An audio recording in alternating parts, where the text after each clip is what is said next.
mga aralin na ito, and I hope na ito po'y nakatulong po sa atin. Kasi yung ating buhay na meron tayo ngayon, ay ito po ay refleksyon ng ating pagsamba.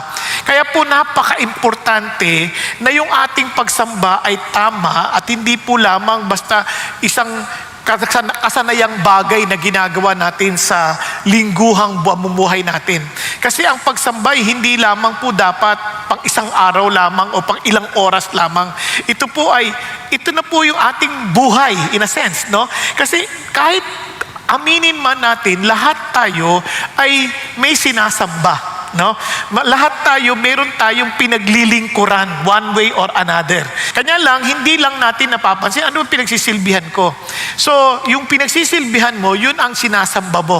Okay? So, kaya importante ito. And in fact, even in our own relationship with God, it reflects exactly kung ano tayo sa Panginoong Diyos. Kasi kapag ang pagsamba natin, sabi ng Panginoon, when He is looking for true worshipers, not necessarily worship, but true worshipers who will worship Him in spirit and in truth, yung tamang pagsamba, yun ang magbibigay sa amin ng tamang pamumuhay.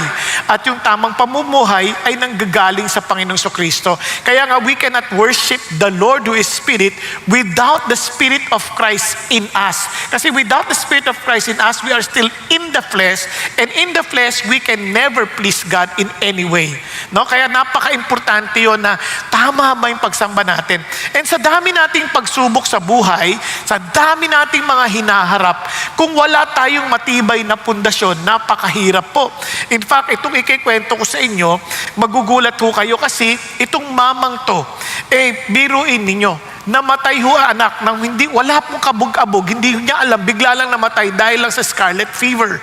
At paglipas ng ilang taon lamang, nasunog naman ang kanyang building para sa kanyang negosyo. Talagang ubuso siya. So, nung siya po ay dahil pupunta sila sa England para makinig sa isang mensahe, sabi sa pamilya niya, mauna na kayo habang aasukusuhin ko yung problema dito sa Chicago. Alam niyo po ba ang nangyari? Yung sinasakyang barko ng kanyang pamilya ay bumangga sa iba pang barko, kaya lumubog ho ito at patay po lahat ng kanyang anak. Kaya ang message lamang sa kanya ng telegrama ay ang kanyang asawa lamang ang nakaligtas. Now, kung kayong na ganung kalalagayan, anong gagawin mo? And alam po ninyo, nung siya po'y naglalakbay na sa karagatan, at nung panahon na yun, naku po, ang lungkot-lungkot po niya, at sinabi ng kapitan, dito yung naganap, yung banggaan ng mga barko kung saan namatay ang yung mga anak. At marahil kilala niyo po siya po si Horatio Spafford. At itong si Horatio Spafford, sinulat niya po ang mga katagang ito. Sabi niya, when peace like a river attendeth my way, when sorrows like sea billows roll, whatever my light thou hast taught me to say, it is well with my soul. Kung wala po yung pundasyon ng pagkakilala sa Diyos, sigurado to, susuko ho ito. Isipin niyo po mabuti noong mga pagkakataon na yon, nakayanan niya ho yan Kanya lang, eventually, there are some who were saying na ang kanyang buhay po ay hindi naging tapat sa bandang dulo when it comes to his faith in the Lord. Bakit? Kasi doon yung maintindihan na yung worship ay hindi sa isang pansamantalang bagay lamang. Ito po ay dapat nagtitibay hanggang dulo. Kaya nga sabi na Lord, when the storms come, na pag dumating na yan, when the rain comes, when the wind blew, ang makikita ho ninyo, yung tama yung pundasyon, hindi yung masisira yung pinakabahay. Nakukuha. Ngayon po, alam nyo, sa ating pagsamba, sabi nga natin, ito po yung indikasyon na kung tayo po ay kabahagi ng katawan ni Kristo, because we cannot worship God in spirit and in truth because God is a spirit. And sabi nga nun, if we are not alive in the spirit, if the spirit of Christ is not in us, we are still in the flesh. And if we are still in the flesh, we can never please God. Kaya nga po, wala hong worship na wala ho si Jesus sa buhay ho natin. Kaya ho, kung tayo na kay Kristo, tayo po ay totoong tagasamba ni Jesus Christ. Kaya marami, kahit anong samba nila, hindi ho sila kinikilala ng Panginoon Diyos. Kaya maging si Jesus Christ, nirebuke ang mga Pariseo because they were thinking that they're true worshipers of the Lord. Ano sabi niya? Rightly did Isaiah prophesy of you, hypocrites. Sabi niya, mga mapagpaimbabaw kayo. Bakit? As it is written, these people honors me with their lips, but their hearts is far away from me. me. Ano nangyari? Because they were attacking Jesus and they rejected Jesus without even realizing that everything that was taught to them from the scripture, from the Old Testament, is all about Jesus. Now, ito pa sabi niya, but in vain do they worship me, teaching us doctrines and precepts of men. Yung kanila pong mga tinuturo ay nakadaan po sa tradisyon ng tao, na mga turo na sila lang nag-imbento at hindi talaga yung galing sa hango sa Panginoon Diyos. Minsan, they would even, yung kumbaga parang ang nangyayari, minsan ganito, minsan mas paniniwalaan niyo pa yung tinuro ko kaysa sa sinasabi ng Bible. Just in case, listen to this, yung sinasabi ko, hindi po ayon sa salita ng Diyos o sa Biblia, ay naku, sumunod kayo sa Biblia, wag sa akin. Naunawaan po natin. Kaya yun din ang sinasabi niya. Sabi niya, teaching us doctrines and precepts of men. Yung tinuro lang ng tao, neglecting the commandment of God. You hold to the tradition of men. Yan ang hamon ho ni Jesus sa kanila. Kaya ho yung pagsamba, it's one way of saying, I am a follower of Jesus because Jesus is my God whom I worship. Siya yung aking sinasamba. Kaya ito po, ano yung worship?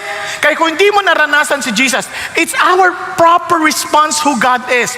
What He has done and what our trust on what He will continue to do. Di ba ang sarap? Kaya during the series, dahil ito na po yung last episode ng ating usapin, but our worship will continue. Ano sinasabi sa atin? True worship, ano sabi? We need to get real. It is recognizing God's presence, responding wholeheartedly, expressing in service, always anchored in truth, and living out in thanksgiving. Then when life doesn't make sense, ano sabi niya? Worship God. Yan ang ating mga napag-aralan sa Psalm 73. Then practice the presence of God. As in Psalm 139, we are to rejoice and we are to request. Rejoicing because God knows us, God is with us, and God made us. At yung request natin for guidance and for protection. Now, hindi lang po yun. We are to bless the Lord always. Inward, upward, outward. And finally, nung nakaraang linggo, we are to work, because of the greatness of the Lord, worship Him extravagantly. Alam nyo, kaya marami hindi ho natin ma-express yung extravagant worship. Pag sinabi mo extravagant worship, walang pigil.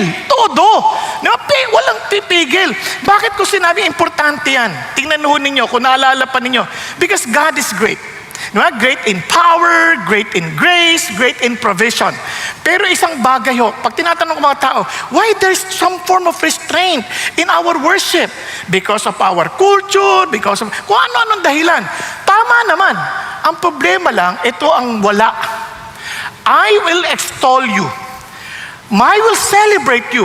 My God, O King. Hanggat si God ay hindi mo Diyos, kahit anong greatness na sinasabi ng tao about Him, walang kwenta yon hanggat hindi siya totoo sa'yo on a personal level. Ulitin ko parang ganito, naalala nyo na to, nagamit ko na to, pero ulitin ko lang just in case nakatulog kayo noon. Tinanong ng bata, Papa, gaano kalaki ang Diyos? Kumbaga, how great is God? Ngayon, sabing ganon, tinignan niya, nakita mo yon? Yung aeroplano dumadaan, liit. Hindi. Sabi niya, halika. Dinala niya sa airport. Yung aeroplano nakita mo, ayan yun. Laki! Sabi niya, ang laki at kadakilaan ng Diyos, depende yan sa kalapitan mo sa Diyos. If you are intimate with God, you are close with God, for sure, ang laki ng Diyos. Pero kung malayo ang Diyos, nako, ang liit ng Diyos bigla. Malalaman niyo yan. Kapag lagi ka nagwo-worry, mas malaki ang problema, mas malapit ka sa problema kaysa sa Diyos. Hello? At sabi mo sa katabi mo, sino mas malaki sa'yo? Si God o problema? So kung malaking problema sa'yo, ibig sabihin, mas malapit ka sa problema kaysa kay God. Kaya ilamin mo, how great is our God depends now on your relationship with God. Kaya nga, if you know your God, and you can honestly say, my God, nako, I will bless. Kaya I will bless your name forever and ever. Every day, I will bless you. I will praise your name forever and ever. Kahit hindi sila kasama, yayayain mo lang sila, but I will bless the Lord. Naunawaan po that today we will focus on live a life of worship. Kasi sabi nga natin, tapos na tayo sa aralin based on the studies of different psalms that we selected. Pero dito naman, ang ibig sabihin yung buhay natin is a life of worship. And napaka-importante yan, mamaya ipapaliwanag ko sa inyo bakit. Kasi pero itong buhay natin, dapat ay ito'y ating pagsamba. Tingnan nyo naman, if we are living in a life of worship, ano kayang klaseng buhay meron tayo?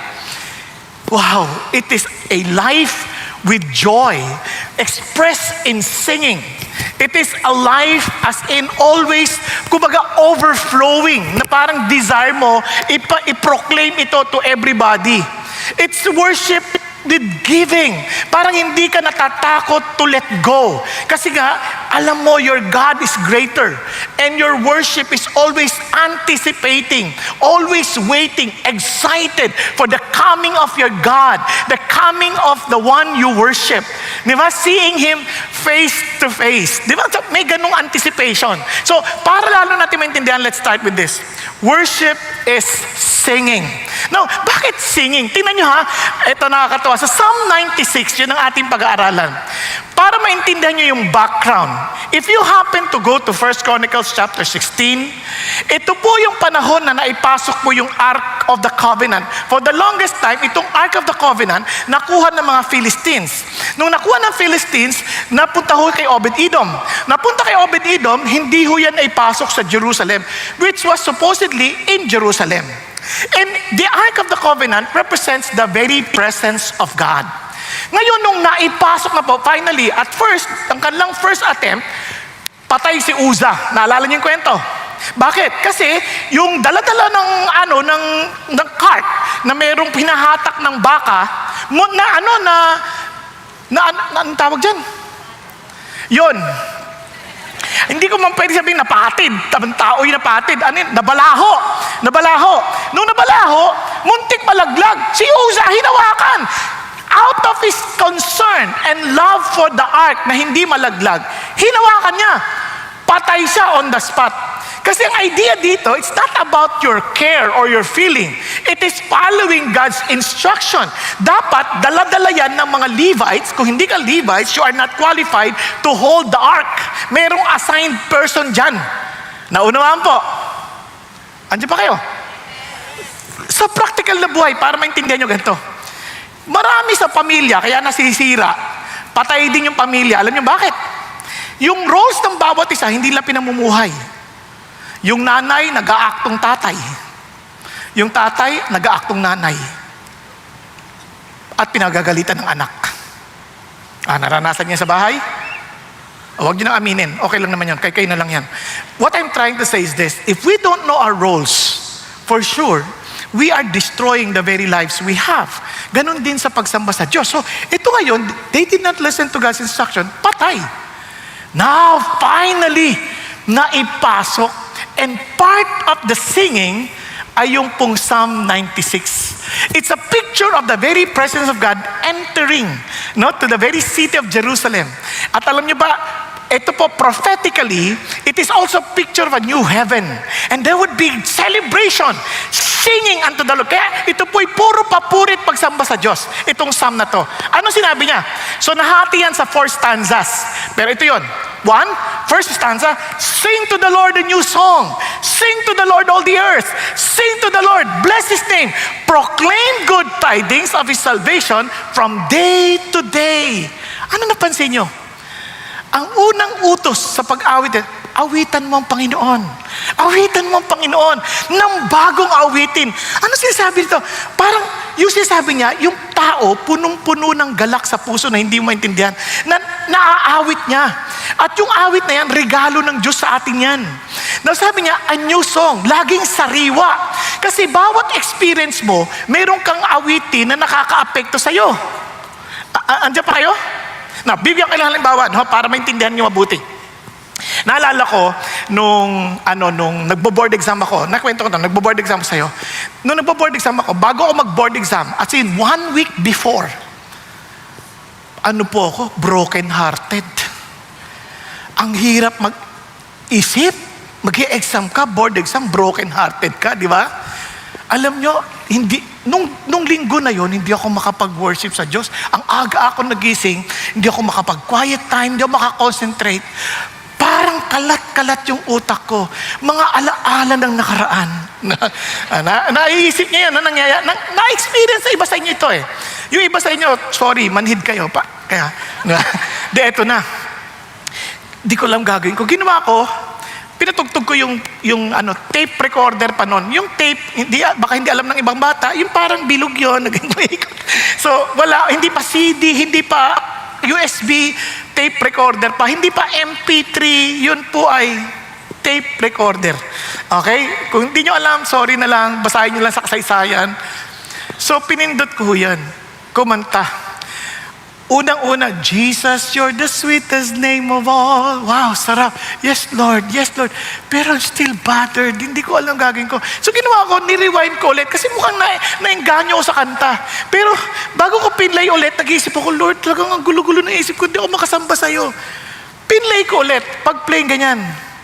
Let's forget about ourselves and magnify the Lord and worship you. Lord, tulungan mo kung makalimutan ko sarili ko. Gulong-gulo po ako. Mamaya, hindi tutugtog. Kasi automatic music search yun eh. Ewan ko kung alam nyo pa yun. Pero basta pag pinindot mo yung sabay ng rewind tsaka play, titigil yon sa isang kanta. Pagbuo na, ganyan. Ay, inulit ko ulit. Tinodo ko na. Hindi ko na sinundan yung automatic music search. Tumugtog ulit. We have come into this place to magnify the Lord and worship Him. Yes, Lord. Thank you, Lord. Parang sira ba tong tape ko? So, in-eject ko, tiningnan, binalik ko ulit, tapos pinlay ko ulit. Tapos bago mag-pray ko, Lord, tulungan mo ko to forget about myself. Tulungan mo ko to just magnify you, O God. Not my feelings, but you. Pinlay ko na. Yun na, tumugtog na. Jesus, you're the sweetest name. Ang saya-saya ko, yes, yes, Lord. Hanggang sa natapos yung buong kanta, natapos yung buong tape, wala yung let's forget about ourselves. Wala yung we will magnify you. Sabi ko, ano nangyari? Sa sobrang kaba ko, inalabutan talaga ako. Pumunta ako sa service. Kasi Sunday, nung nagpunta ako service, aga-aga, 6 o'clock pa lang, sarado pa yung service, yung church building, sarado pa. Sabi ng tatay ko, ba't ang aga mong aalis? Magwo-worship ako. Sabi niya, kahit anong walang tao doon, ako lang mag-isa, magwo-worship ako. Sa sobrang tuwa ko, isa na yon, isang experience. So, throughout my life, pag every time na nagkakaproblema ko, I enter into that singing of worship. Ito naman. After a while, naging pastor na ako. Ito pala, nangyari doon sa di ang saya-saya ko na. Pagpunta ko sa PRC, nakita ko yung babae. Nakita ko yung babae. Exam na ha. Pagkakita ko, wow, sobrang tuwa ko. Bakit? I remember the girl, but I don't remember the feelings anymore. Naramdaman ko yung freedom, yung wow, I'm free, ganyan. So to make the long story short, I passed the board exam. She did not. Sorry. Kung nakikinig ka, sorry. But I passed. No? I praise the Lord. Talagang the Lord delivered me from such misery. Now, ito na. Paglipas ng mga panahon, this time, tatay ko naman. When my dad died, nandoon na ho sila lahat sa probinsya. Kasi sa probinsya namatay ang tatay. Sobrang lungkot ko. Kasi hindi kami naging super close ng tatay noon. Dahil nga, ang feeling ko, ang tatay, sobrang higpit. Pero nung naging Christian siya, ang laki ng pinagbago niya. Ang laki talaga sobrang. Ngayon, bumabawi na ako. Nagkakaroon na kami ng magandang ugnayan. And for the first time in my life, tumawag yan, nagsabing, I love you, for the first time. Ngayon, ito na po. Paglipas lang ng ilang linggo, I just learned that my dad died. Linggo lang, ang ganda nung katawan ng tatay ko. Walang sinabi tong katawan na to. Ito, balahipon lang to eh. Pero yun talaga, ang ganda. Sundalo tatay ko, maganda, wala siyang sakit. Tapos nabalita ako namatay. Hindi namin alam. So, ang nangyari, yung mga kapatid ko, pinauna ko na, nandun na sila sa probinsya, ako naiwan sa bahay. Iyak ako na iyak sa oh God, why did you take my dad? Bakit ngayon? Bakit ngayon pa? So, hindi ko talaga lang gagawin ko. So what I did, I just started singing to the Lord and worshiping God. Until, there was a song that came into my mind na hindi ko naman siya memorize, pero for some reason, yung kanta, sobrang linaw sa akin. Alam niyo kung anong kanta? Dakilang Katapatan. At yung portion na yun na talagang sobrang iyak ako at bagsak na bagsak. Dakila ka, O Diyos, tapat kang ang tunay, magmula pa sa ugat ng aming lahi. Mundo'y magunaw man, maaasahan kang lagi, maging hanggang wakas itong buhay. Iyak ako ng iyak. And sabi ko, God, thank you. Dahil kayo pa rin ang tatay ko. So that singing somehow touched my heart. And yung mga songs na yun, it helped me a lot to overcome some of my challenges in my life. Nung itong nakaraan lang po, kamakailan lang. Kaya yung new song dito, it may not be necessarily a new song, but something that's new in your heart, na parang nasasabi mo sa Lord because it is something fresh in your present situation. Nung nagkasakit po ako kamakailan, hindi ko ma-identify anong sakit ko. Sabi na lang ng doktor, buti buhay ka pa. Yun lang sinabi. Kumbaga sa inyo, buti gising ka pa. Parang ganun. So, at that time, I was struggling. But as I was praying and praying and praying and praying and singing to God, bigla akong may awitin. Kasi sanay po ako na nag-worship ako, may tugtog ng worship songs. That really touched my heart. I am the Lord, God who healeth thee. I am the Lord, your healer. You sent your word and healed my disease. I am the Lord, your healer. Pagkawan ko, parang nabuhayan ako. Sabi ko, Lord, I know I will be healed. I will be healed.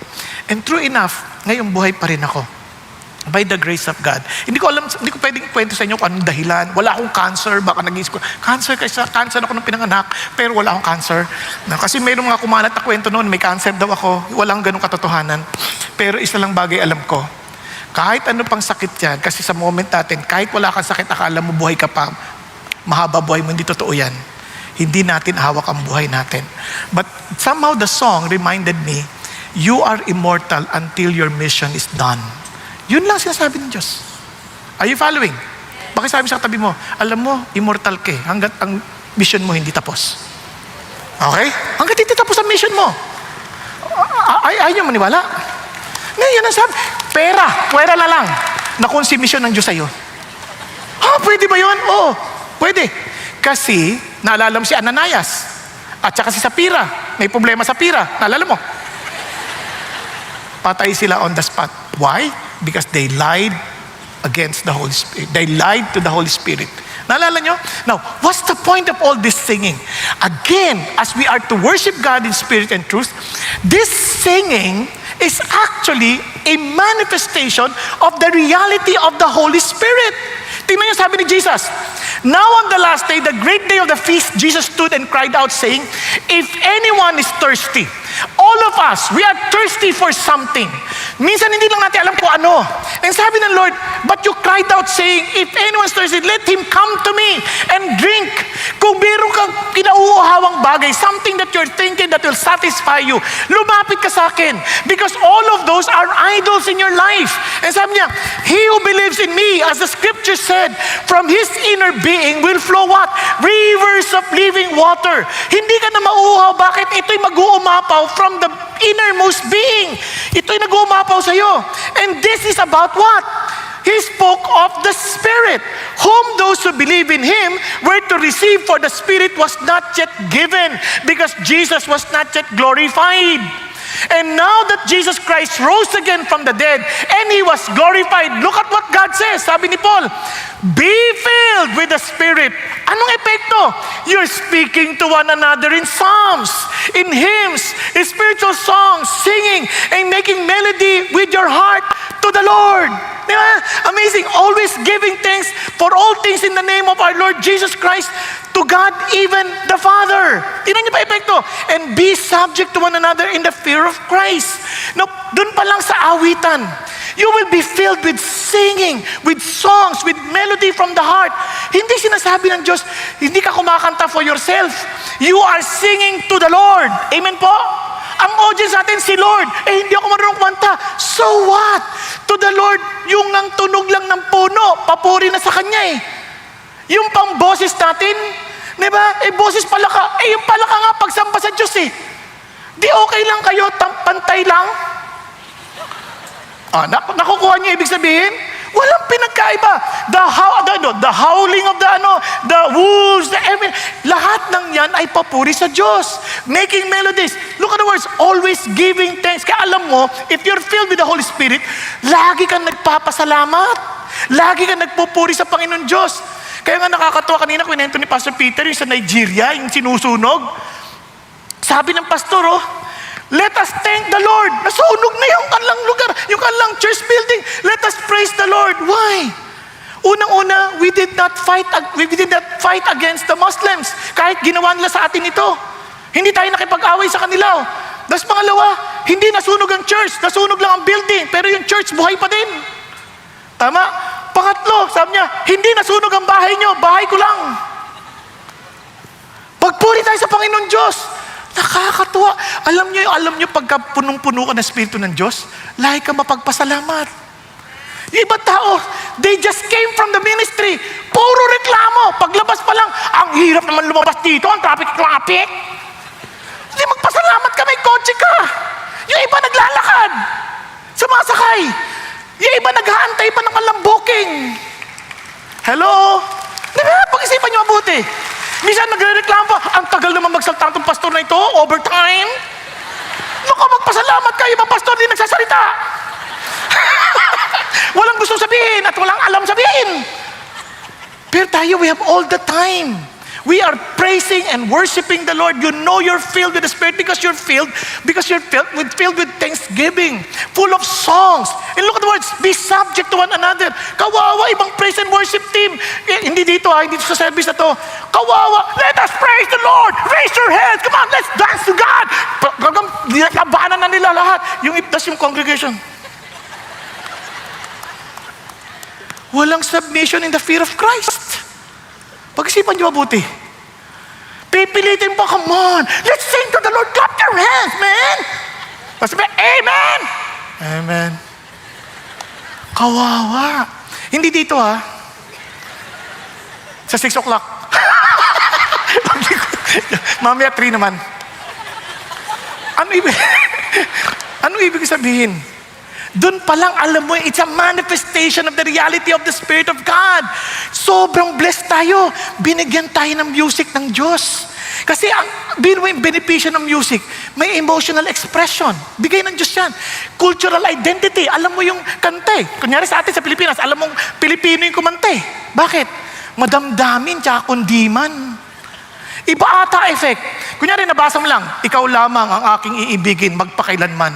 Walang dating. Pero pag kinanta na, ikaw lamang ang aking iibigin, magpakailanman. Biglang nakakatulog. Di ba? Iba yung effect, iba. May cognitive development, may social connection, therapeutic benefits. Wow, sa communication because sa universal language.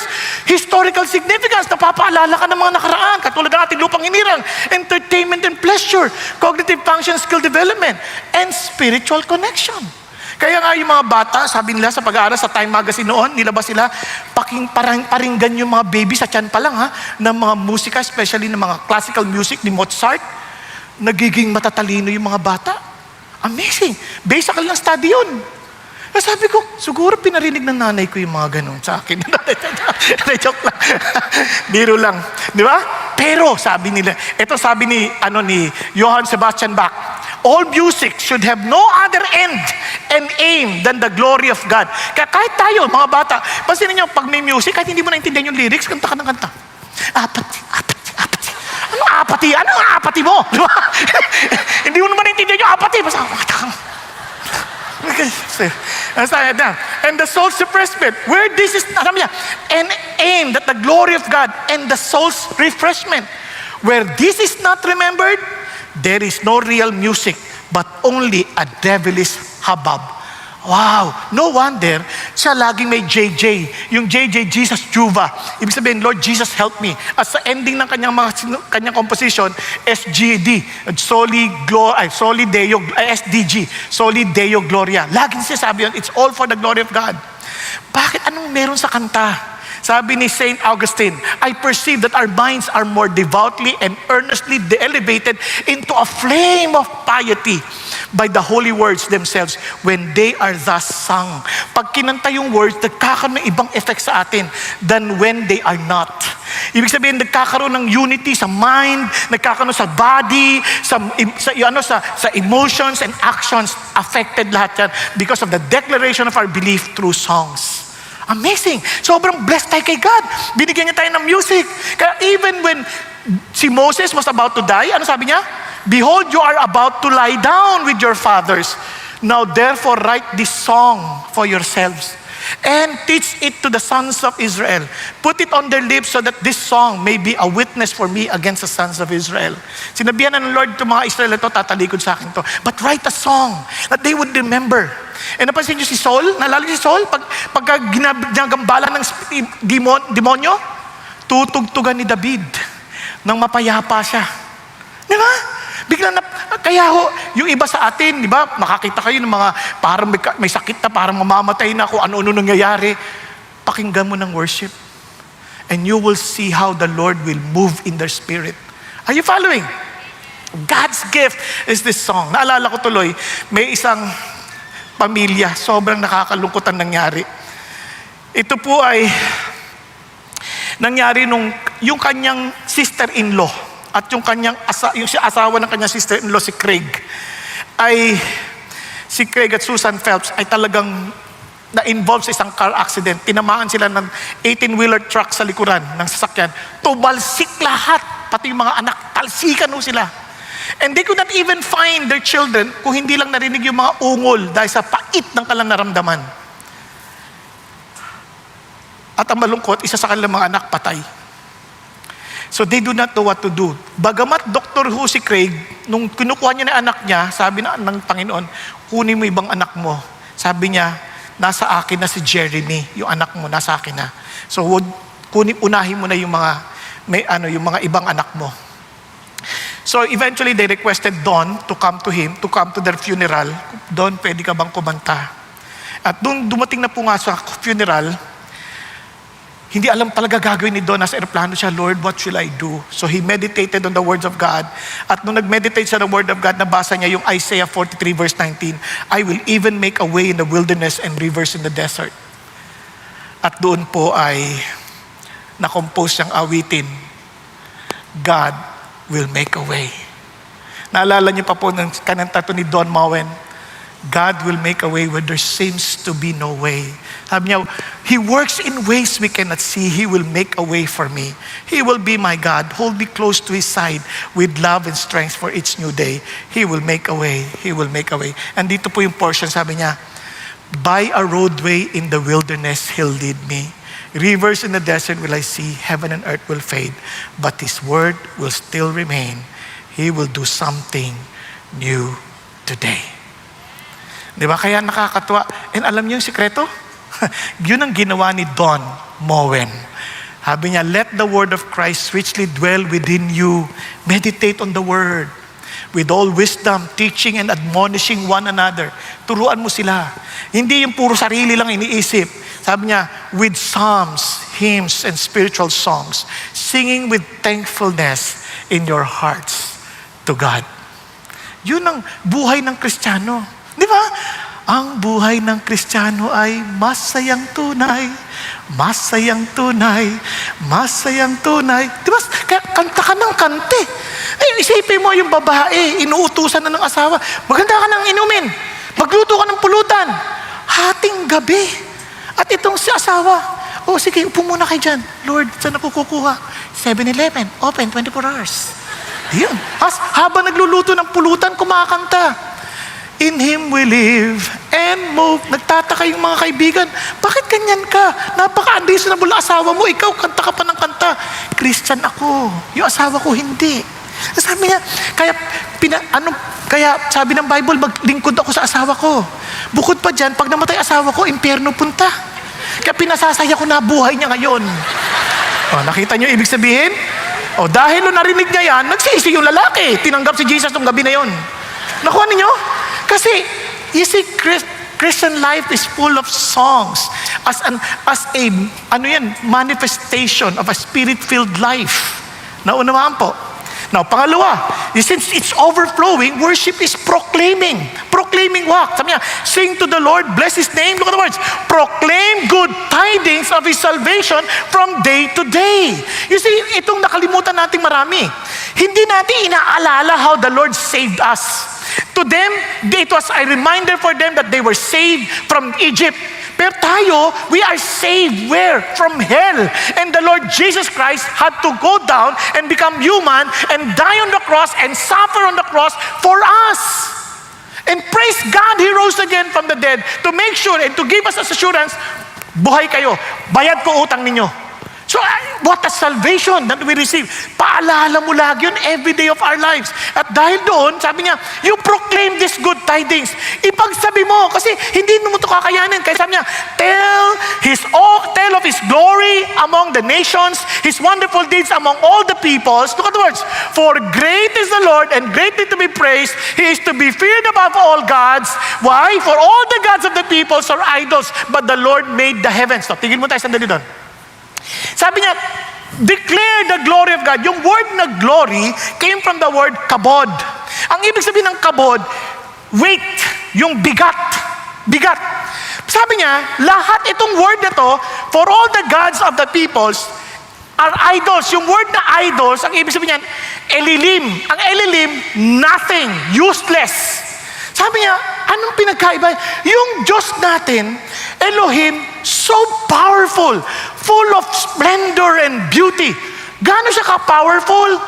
Papakita ko lang sa inyo, gaano siya ka-powerful. Sabi niya, splendor and majesty before Him, strength and beauty are in His sanctuary. Tingnan niyo po kung gaano ka-powerful.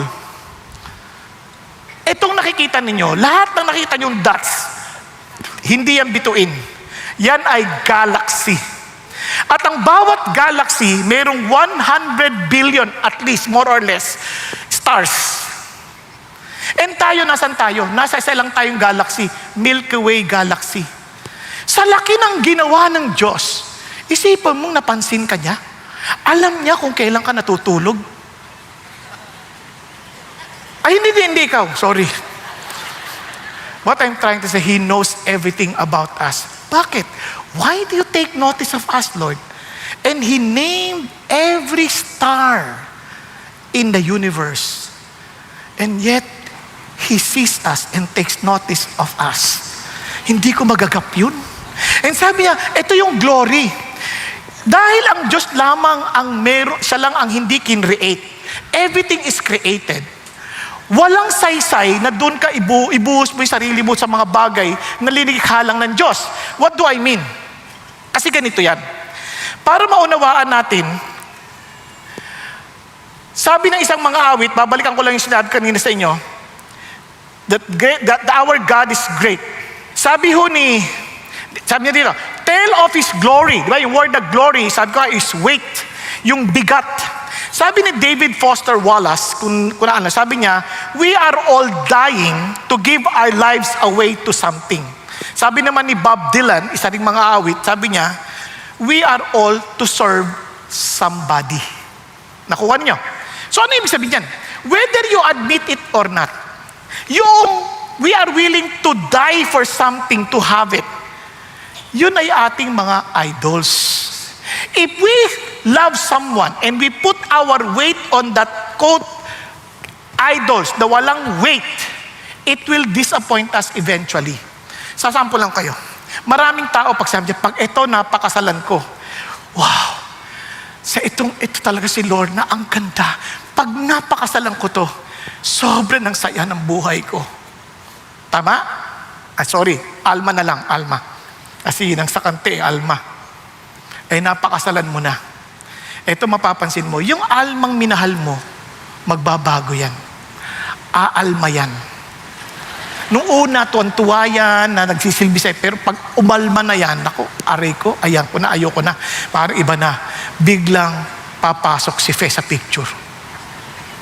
Gusto mo na naman si Fe. So mapapansin mo, every time you put yourself into something that you're willing to give everything just to get, magbibigay sa'yo ng frustration in the end. Kasi wala silang mga weight. Sila ay mga elilim. Sila ay mga idols na useless. They are nothing. Ang iba sa atin, ang ating pag-asa ng pag-unlad, nakabatay sa isda. Mga ganun.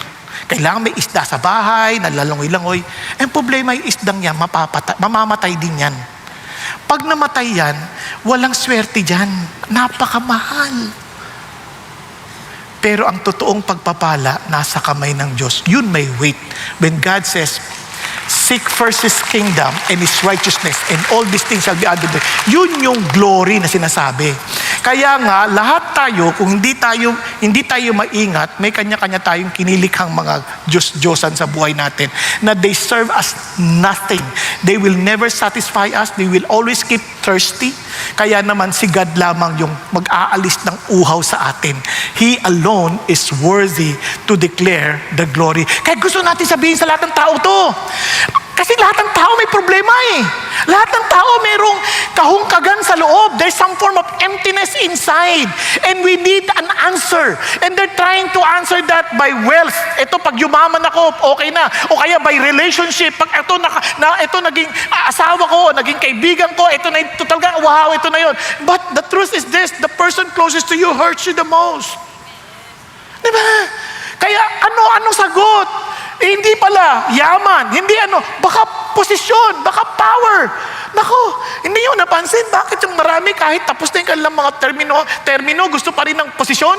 Kasi hindi lang ma-imagine sa sarili nila because they find their identity in their positions. Pero ang sa Christianity, they find their identity in their God who is full of glory, full of strength. Kaya wala kang takot. No matter what happens, He is my Lord. Diba? Kaya yun ang malungkot na realidad na nangyari sa maraming tao. Now, look at this. Kaya naman, kapag ikaw ay magpo-proclaim, again, it requires you to be filled with the Spirit. Yung mga alagad, they were persecuted, they were commanded not to speak about Jesus. You know what they did? They gathered the people, they started praising God, and when they had prayed, the place where they had gathered together was shaken, and they were all filled with the Holy Spirit and began to speak the word of God with boldness. Kaya nga, if we are worshiping God in spirit and truth, imposibleng hindi mo iproklama yung kadakilaan, yung bigat ng Diyos. Bakit? Ito nagbigay sa akin ng saysay sa buhay. Kaya ang Christian, hindi mo mapigilan. Di ba? Naalala nyo nung panahon ng COVID, yung iba sa atin, naging ibanghilista ng ivermectin. Hindi ko sinasabi yun ang sagot, hindi ko sinasabi hindi yun sagot. Pero ivermectin lang. Kahit ano na sakit, ivermectin. Masakit ang tuhod ko, ivermectin. Hindi, malabo mata ko, ivermectin lang yan. Puro ivermectin na, parang evangelism na ivermectin. Ulitin ko hindi ako kalaban ng ivermectin, hindi ko sinasabing mali yan. Basta minsan, kung alam ng tao ito yung solusyon, pinagkakalat na kagad. Di ba? Oh, nadengge ka naman. Tawa-tawa lang yan, tawa-tawa lang. Nagtatawa na ako wala pa rin nangyari. Hindi ganon. Parang minsan, we keep on evangelizing people, telling them this is the solution. But they have forgotten one thing. No doctors does carry the same weight as our God, the healer. No medicine carry the weight of healing, but God alone. Naunawaan ho ninyo? Praise God for doctors. Praise God for medicine. But unless the Lord touches that, it is useless. Pagsipan nyo, hindi ba kayo nalilito sa YouTube pa lang? Sasabihin, ito gamot, ito tutulong sa'yo para maging healthy. Mamayang konti, sa kabila naman, hindi yan tama. Nakakasira yan, nakakamatay yan. Ito ang kailangan mong gawin. Pinagtatalunan nila, pagkain ng karne, pagkain ng gulay, nag-aaway. So saan ka lulugar? Pag-isipan nyo mabuti. Noon naalala nyo, lumabas, pag nagkakapi ka, mabubulag ka. Matutusok ka ng kutsarita. Kung ano-anong pinagsasabi nila, hindi ko maintindihan. Itlog. Sabi niya, pag kumain ka ng maraming itlog, mamamatay ka kagad. Sa totoo lang, alam nyo, ito lang alam ko. Pag yung itlog na yan, hindi iyo, pag-aari ng ibang tao, patay ka sigurado pag nahuli ka. Joke lang. Hindi mo na talaga alam. Pero isa lang alam ko. You pray to God, Lord, thank you sa itlog na to. Thank you sa tinapay na to. Sa iba, sabi lang, bawal to, pero ito ang pinadala mo. So tulungan mo akong maging kalusugan to ng katawan ko. Pinadala mo eh. Lord, sabi mo masama ang tsokolate. Ito pinadala mo eh. Gusto ba niya akong patayin? Pero ganun pa man, Lord, thank you because my life is in your hands. Amen? Yun lang alam ko. Kaya, nakakatuwa po, isang pangyayari. Ewan ko kung familiar ho kayo dito. Ito pong 150 years ago, there was a great revival that happened in Wales. Ito po ay naging resulta. Ang resulta po, ang daming missionaries went to Northeast India to spread the gospel. At sa region po nila Azam, sa region ng Azam, ay meron pong mga daang mga tribo na doon po, nandun yung mga primitibo, agresibong headhunters. At nagkataon po na sa lugar ng isang komunidad, talagang sobrang galit sila sa Christians. At isa sa mga chief ng villagers, pinatawag ang kauna-unahang pamilya na naging Christian. Pinatawag sila.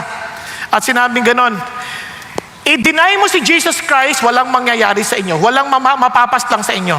Sabi nung lalaki, I'm sorry, I have decided to follow Jesus. Galit nung chief ng villagers, pinapana niya yung dalawa niyang anak. Patay niya yung dalawang anak. Pinapana. Patay. Nanghingisay-ngisay pang ganyan, no? Bago mamatay. O ngayon, sabi nung chief, itatanggi mo na ba yung pananampalataya mo? Kasi kung hindi, pati asawa mo, papatayin ko. Sabi niya, though no one joins me, still I will follow. Galit lalo yung chief. Sabi niya, panain mo na yung asawa na yan. Patay yung asawa. And sabi niya, pag hindi mo pa tininay o tinanggi ang pananampalataya mo kay Jesus, ikaw mismo, papatayin ko ngayon na rin. Sabi niya, the cross before me, the world behind me, no turning back. And he was shot dead, like the rest of the family. But kaya lang, di maintindihan dahilan. Yung chief hindi makatulog, kaiisip, bakit itong maman to at yung kanyang asawa at dalawang anak handang mamatay sa isang lalaki na nabuhay sa malayong lugar sa ibang panahon, mga 2,000 years ago? Merong kakaibang bagay dito sa tao, sa pananampalatayang ito. Gusto ko na rin yun maintindihan, gusto ko na rin siyang maranasan. At dahil dito, tinanggap niya si Jesus bilang kanyang Panginoon at tagapagligtas. At nung nalaman ng buong village yun, silang lahat ay nagpasakop kay Kristo Jesus. Itong mga salita at katagang sinabi ng mamang ito, nakarating kay Sadhu Sundar Singh hanggang sa maisulat ni Simon Marak mula sa Jorhat, Assam, at naisulat ang awiting, I have decided to follow Jesus. No turning back. No turning back. Though none go with me, still I will follow. No turning back. No turning back. Yan po ang kwento. May kwento eh. Di ba? Kaya yung awit na yan, pagpoproklama ho yan ng magandang balita. Wow! Sa totoo lang, isipin yung ating mga kalalagayan, wala na tayong kinabukasan, kundi dahil kay Jesus Christ na nagbigay ng saysay sa buhay ng bawat isa sa atin. Are you following? Tuloy tayo. Ngayon, ano naman tong worship is giving?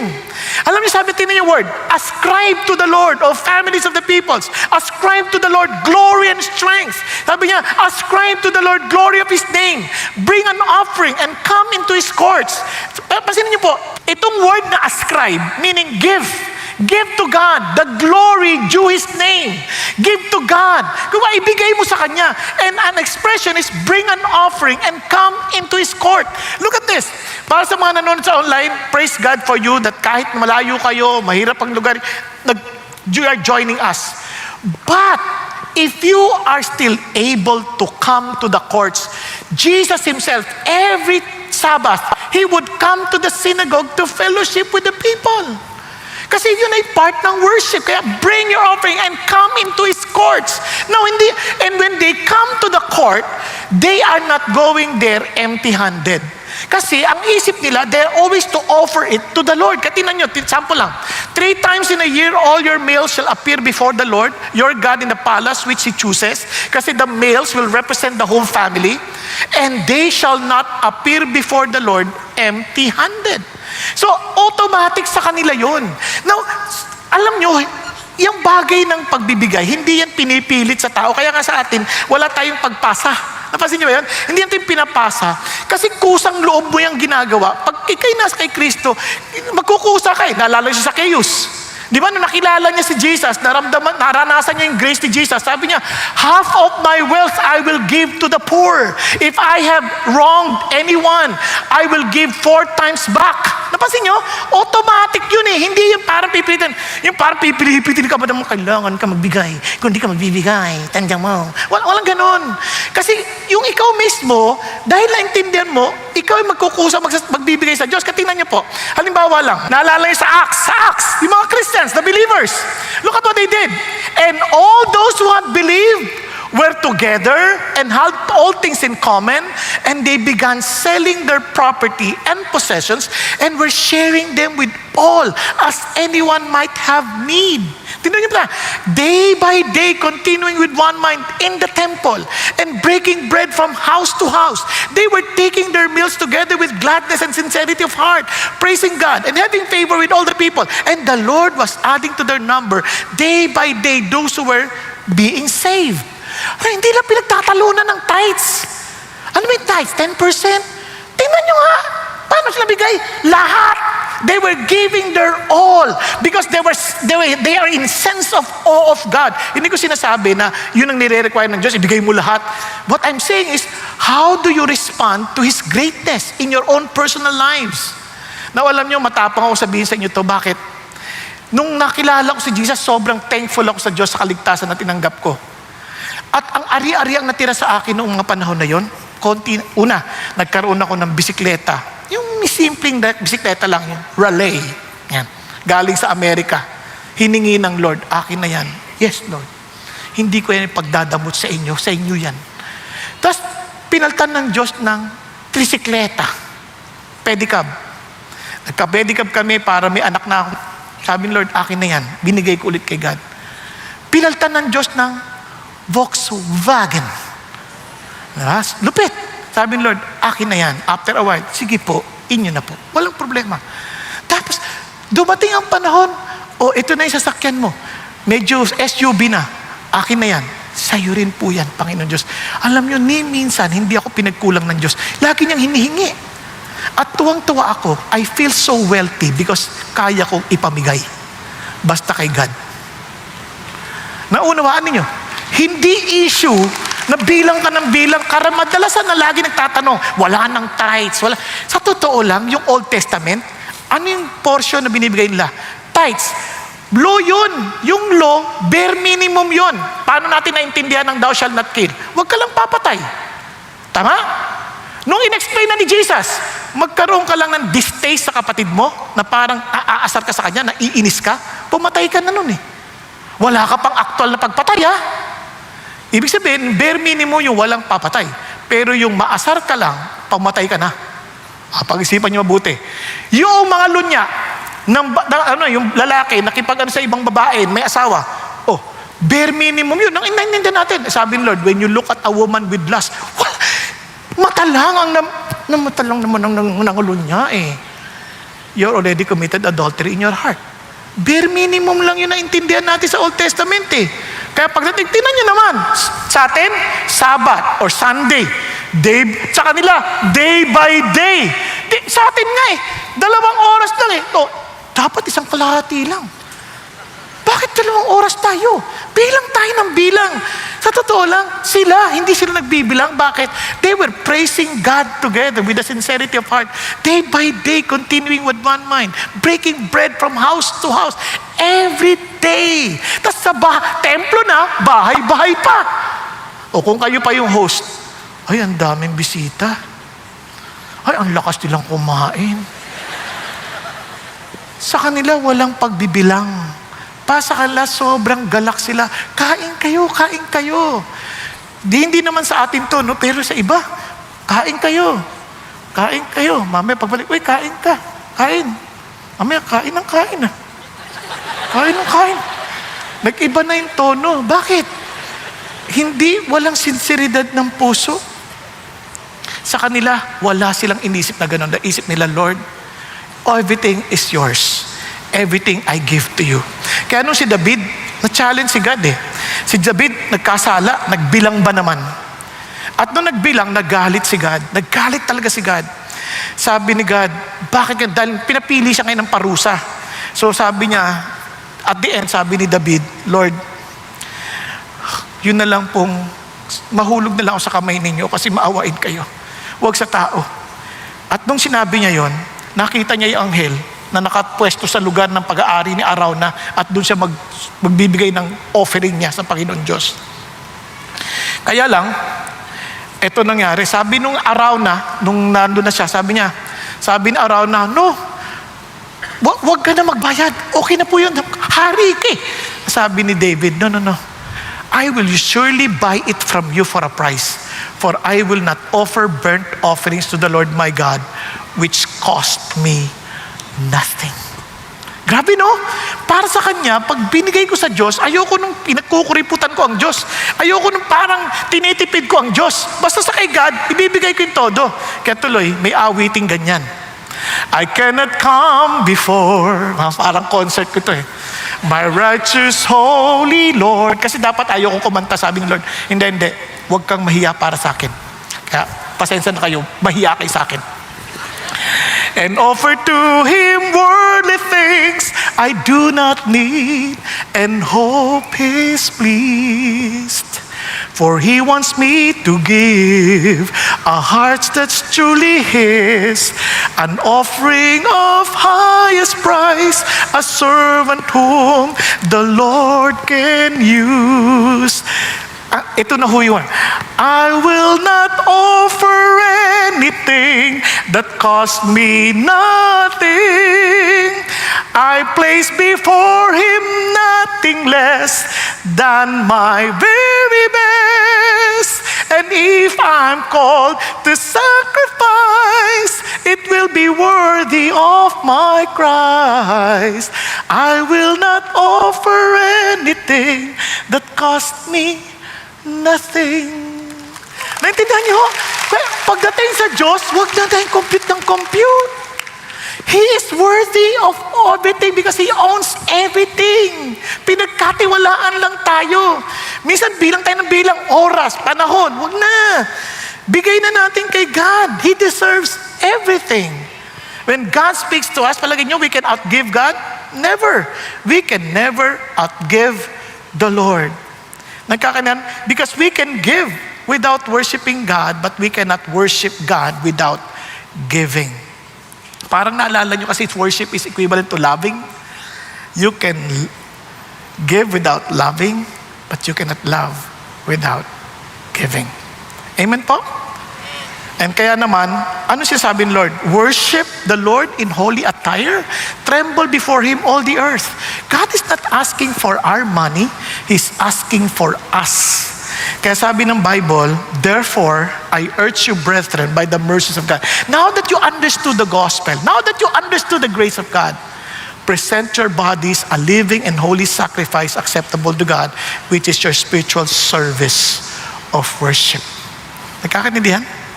Yun ang hangat ng Diyos, ang ating mga buhay. Kaya everything we own belongs to Him. So whatever He tells us, we follow Him because He is our God whom we worship.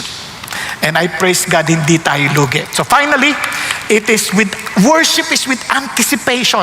We're anticipating what one day we will be seeing the one we worship face to face. Tingnan nyo, say among the nation, the Lord reigns. Hallelujah. Indeed, the world is firmly established. It will not be moved. Look at the words. He will judge the people with equity. Sabi niya, let the heavens be glad and let earth rejoice. Let the sea roar and all it contains. Biruin mo, sabi niya, dahil ang Diyos magja-judge with equity, sabi niya, hindi lang tayo, pati yung buong nilikha ng Panginoon, mga ibon, mga aso, lahat ng hayop, sabi niya, lahat ng nilalang ng Panginoon, magpapasalamat at magre-rejoice talaga, magdidiwang. Sabi niya, pati dagat, natutuwa sila. Sabi niya, bakit? Sabi niya, let the field exalt and all that is in it, and then all the trees of the forest will sing for joy. Wow, I'm looking forward for this day. I would be seeing the trees singing. Diba? Totoo, puno, kumakanta, saya-saya naman. Nai-imagine niyo ba yan? Sabi niya, hindi, metaphor lang yan. I don't think so. I think this is something literal. Kasi naalala niyo nung panahon ng garden ng Eden, nakakausap nila yung mga hayop eh. Itong mga hayop na ito, marunong magsalita. And again, sabi ng Panginoon Diyos, if you will not praise me, the rocks will praise me. So they have their own way of telling God. Alam niyo, nakakatuwa po, no? Naalala ko lang, sabi nga, may nagsabi to, kung di ako nagkakamali, si George Whitefield data yun eh. Sabi niya, alam mo bakit umaatungal yung mga aso, yung mga hindi mo kakilala aso pag lumalapit ka? Ganyan. Sabi, bakit? Sabi niya, ito yung mga naging kaaway ng amo ko. Sinong amo mo? Si God. Kaya, di ba? Pag may mga leon, ang sama ng tingin sa'yo kaagad. Bakit? Ito yung naging kaaway ng amo ko, ito yung mga rebelde. Of course, that's rhetoric, but it's one way of declaring the heavens declare the glory of our God. Di ba? Kaya one day, I would be excited to see the sea singing to the Lord, the trees declaring the greatness of God, the rocks are clapping and telling the Lord, you are majestic, you are glorious. Ano kaya yung nagtatalunan kaya yan? Di ba? Parang full of fantasy na parang, totoo ba to? Now, before the Lord, for He is coming, look at the words, itong painful, to judge the earth, He will judge the world in righteousness and the people in His faithfulness. What the Lord is telling us is this. Alam nyo, pag tinignan nyo yung mga bagay-bagay sa atin, minsan parang, Lord, ang daming mga kasamaan na hindi man lang nabigyan ng hustisya. Lord, yung nakaw sa akin, yung mga hindi nagbayad ng utang. Meron ba kayong ganyan? Parang sabi, Christian yun eh. Saan na kaya nag-worship yun? Hindi, relax ka lang. Meron, alam ng Diyos kung sino yung kanya at hindi. At anumang ginawa nila, iba siguro nakaranas kayo ng injustice na pinaslang ang kamag-anak nyo, di lang kayo nakaganti, wala nang pa. Pero huwag ka mag-alala. May araw din sila. Negosyo, hinihingan kayo na parang walang taros na, walang takot na humihingi ng lagay. Di ba? Nasisipin, Lord, napaka-unfair ng mga tao. Kami nagtrabaho, sila kumikita lang. Relax ka lang. Hindi natutulog ang Diyos. Relax ka lang. Our God is alive. Alam niyo kung bakit? Etong sabi ng Lord, on the day that I prepare my own possession, and I will spare them as a man spares his own son who serves him. Kayo mga naglilingkod sa akin, relax lang kayo. So you will again distinguish between the righteous and the wicked, between one who serves God and one who does not serve Him. Yung mga hindi sumasamba sa akin, hindi naglilingkod sa akin, paghihiwalayin ko sila. Yung naglilingkod sa akin at hindi, paghihiwalayin ko. And there would be as in fairness in judgment. Wow! Wow, Lord! Ito ba yung aabangan namin? Yes. And sabi ni Lord, look at this. Sabi niya, And surely there is a reward for the righteous. Surely there is a God who judges on earth. Now, hindi niya nakalimutan ng lahat ng ginagawa natin. Hindi niya nakakalimutan. Kaya some people one day, yung matatapang na posisyon, nakala nilang matayog na sila. Ano sabi niya? One day when they see God, they would really call the mountains and the rocks, fall on us, hide us from the presence of Him who sits on the throne and from the wrath of the Lamb. What? Paano kaya magalit ang isang lamb? For the great day of their wrath has come, and who is able to stand? Walang makatatayo. Walang makatatayo. But for those who belong to Jesus, hallelujah. Ano sabi niya? Behold the tabernacle of God. Remember the picture the tabernacle is bringing in? Sabi niya, is among men, and He will dwell among them, and they shall be His people, and God Himself will be among them. Makakasama na si God. And He will wipe away every tear from their eyes. And there will no longer be any death. There will no longer be any mourning or crying or pain. And the first things have passed away. Yan ang inaasahan nating mga naglilingkod sa Diyos. Kaya naman, sabi ng Panginoon, anong pinaalala niya? Huwag kayong manghinaan ng loob. Sabi niya, be steadfast, immovable, always abounding in the work of the Lord, knowing that your toil is not in vain in the Lord. Minsan napapagod ka naman, parang wala nangyayari. Relax ka lang. Si Lord hindi nakakalimot. Huwag ka mawala ng pag-asa. Alam mo gaano kahalaga yan? Alam niyo po, nagkaroon ng eksperimento, and I will end. Nagkaroon ng eksperimento po si Kurt Richter. Si Kurt Richter ng John Hopkins, siya po ay may aklat po siya. So, nag-eksperimento siya. Kasi alam niya, yung mga daga, maraming daga yan. Siguro kung panahon natin ginawa yan, makakulong siya. Pero buti na lang, wala pang Animal Cruelty Act ng mga panahon na yun. Yung daming daga, they can swim up to 50 hours and even longer. No? Kasi pag nasa open water, ibig sabihin, meron silang pag-asang makatakas. Pwede silang makawala. Kanya lang, when they put the rods sa loob ng bucket na parang walang tatakbuhan, nagtataka sila, in 15 minutes, namamatay. Namamatay? Saan yan nangyari? Ba't namamatay? Kasi parang kailang napagtanto, siguro nawalan sila ng pag-asa dahil wala silang tatakbuhan. Nakuha niyo? So what they did, dun sa second experiment, dilubog sila ulit yung mga daga. Maraming daga. Mga before 15 minutes, inaangat nila. Tinatatakas. Tapos, after before 15 minutes, binalik nila ulit. Tapos langoy na ng langoy. Hindi na, alam nyo kung gaano katagal. Umabot ang 50 hours and more.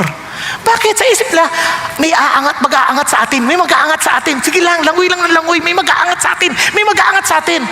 Parang mayroon silang inaasahan. At yun ang dahilan kung bakit ang Christian punong-puno ng pag-asa. Di man natin alam kung kailan eksakto ang dating ni Lord, but one thing for sure, He will come again and will bring judgment to all of us with equity, with righteousness, and with faithfulness. Now, siyempre, dalawa yung epekto. Parang, masaya ba ako o malungkot ako? Now, alam niyo po, sabi ni Jesus, lahat ng nasa Kanya, lahat ng sumasamba sa Kanya, kabahagi ng buhay niya, nakipag-isa kay Kristo. Alam niyo pangako ni Jesus? They will pass from death to life. They will no longer be judged because their names are already written in the book of life. But for those who are not part of Jesus, wala sila kay Jesus, they will be judged according to their deeds. And sabi ng Lord, at yung deeds na yun for sure will tell us why we are being thrown into the lake of fire, which is the second death. Kaya nga sabi nila, today is a day of salvation. Huwag mo hintayin ang bukas because tomorrow might be too late.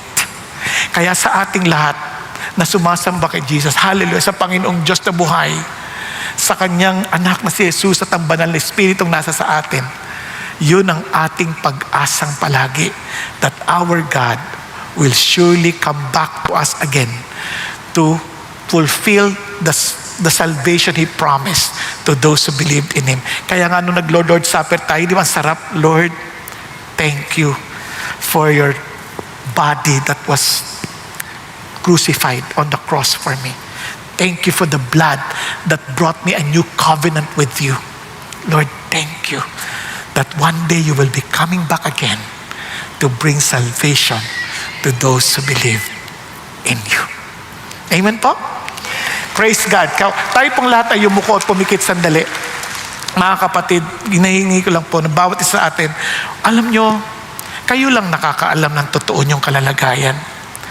Kung hindi kayo nag-e-enjoy sa pagsamba sa Diyos ngayon, for sure, wala kang ugnayan sa Kanya. Kasi kung may ugnayan ka sa Kanya, hindi ka matitigil magpasalamat at magpuri sa Kanyang kabutihan, sa kaligtasang inyong natamo. Kapatid, huwag mong linlangin ang iyong sarili. God is not mocked. You shall reap what you have sown. And God is offering you a hope, a salvation that nobody else can offer. CCF cannot offer it to you. Any group cannot offer it to you. Only Jesus can give that offering to you. Siya yung nagsasabing, kayo mga nabibigat ang lubha, nahihirapang patunayan na kayo karapat-dapat sa langit, pagod na kayo, halika at bibigyan ko yung anong kapahingahan. Matuto kayo sa akin sapagkat ako'y mahinahon at mapagpakumbaba. Huwag ka nang magmalaki na pinipilit mong iligtas ang iyong sarili at pilit mong tinatanggi na si ako ay naparito para sa iyo, namatay para sa iyo, nabigay ng buhay para sa iyo. Kapatid, sabi ni Diyos, halika, bibigyan kita ng kapahingahan. Kunin mo ang aking pamato, sapagkat ang pamato ko'y magaan at angkop sa iyo. At doon makakaranas ka ng kapahingahan. Anong ibig sabihin nun? Ako ang maging magsasaka mo. Kunin mo itong pamatong ibinibigay ko sa iyo dahil ako higit na nakakaalam kung sino ka at kung ano ka.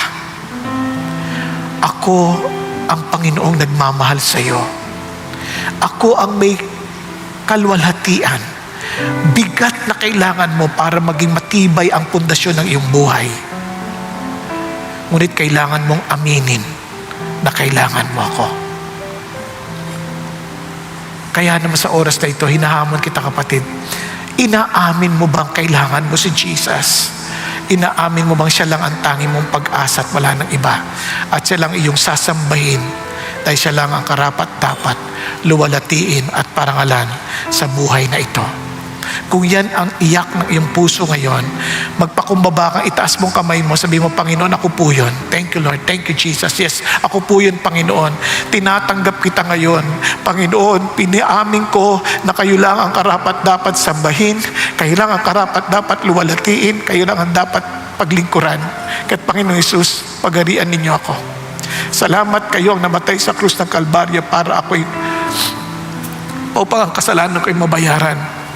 At ako'y magkaroon ng buhay na walang hanggan kasama kayo, na kung saan inaabang-abangan ko ang araw ng pagbabalik ninyo.